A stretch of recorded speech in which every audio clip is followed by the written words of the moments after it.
Welcome to all of you. हमारे आज के इस वीडियो सेशन में आप सभी का स्वागत है। आज के इस वीडियो सेशन में हम लोग लॉस थ्योरम के बारे में डिस्कशन करेंगे। तो सबसे पहले देख रहे हैं कि लॉस थ्योरम क्या होता है और कैसे इसको डिफाइन करते हैं। तो इसके लिए मैं पहले एक्स एक्सिस और वाई एक्सिस पर एक फंक्शन ले रहा हूं। एक फंक्शन ऐसे दिया हुआ है y equal to f x.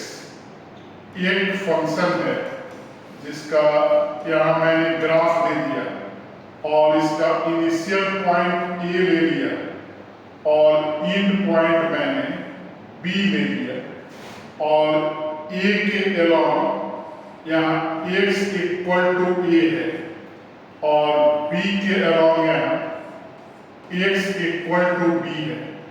तो अगर a पॉइंट लिखना चाहें तो इसका x कोऑर्डिनेट a आएगा और y coordinate f of a आएगा। इसका भी x कोऑर्डिनेट b और y coordinate f of b आएगा। और इस डिस्टेंस का देखें तो f ऑफ a के बराबर होगा am डिस्टेंस और bm डिस्टेंस जो है f ऑफ b के बराबर होगा। तो लॉस थ्योरम के हिसाब से y equal to f x जो फंक्शन है a और b के बीच में कंटिन्यूअस होगा, a और b में डिफरेंशिएबल होगा और उसके बाद f ऑफ a का लेंथ f ऑफ b के बराबर होगा। और तो यहाँ एक पॉइंट c ऐसा पॉइंट होगा जहां पर अगर इस फंक्शन का टेंजेंट लिया जाए तो टेंजेंट क्या होगा, पैरेलल टू AB होगा। मतलब तो पैरेलल टू क्या होगा, एक्स एक्सिस होगा और c के अलॉन्ग एक पॉइंट ले लेंगे x इक्वल टू c। तो इस पॉइंट को क्या लिखेंगे, c of f of c। तो मैं इसको एक्सप्लेन कर दे रहा हूं, यहां लिख दे रहा हूं बाई लॉस थ्योरम। क्या क्या पॉइंट हमें याद रखना है। तो सबसे पहला point y equal to f x be any function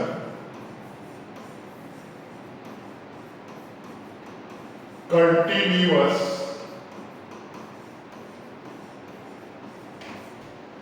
in interval, close interval होगा। ए से बी तक हमारा फंक्शन क्या होगा, कंटिन्यूअस होगा। और फिर सेकंड पॉइंट लिखेंगे function y equal to f x is differentiable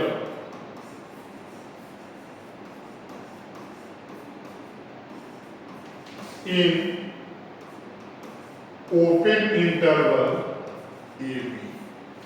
तो थर्ड पॉइंट होगा here f of a equal to f of b such that any point c belongs to open interval ab। this implies that c कहाँ होगा, a और b के बीच में होगा। Then if dash C equal to क्या होगा, 0 होगा। इसी को हम लोग लॉस थ्योरम बोलते हैं। तो इसको मैं फिगर से भी समझा दे रहा हूं। अगर y equal to f x का इस लाइन को टेंजेंट ले लें तो टेंजेंट का जो स्लोप होता है यहां मैं लिख दे रहा हूं slope of A tangent dy by dx होता है, और dy अगर fx है तो dy बाई dx कितना आ जाएगा, f डैश x आ जाएगा। तो लिखेंगे कि here m इक्वल टू क्या हो गया, slope of A tangent, slope of A tangent at the point C। तो यहां क्या लिखेंगे कि एट द पॉइंट C है तो f डैश x, C का वैल्यू क्या है, C और f ऑफ C है, तो x के जगह C होगा तो f डैश C आ जाएगा। और यहां फिर लिखेंगे कि टेंजेंट क्या है, tangent is parallel to x axis है।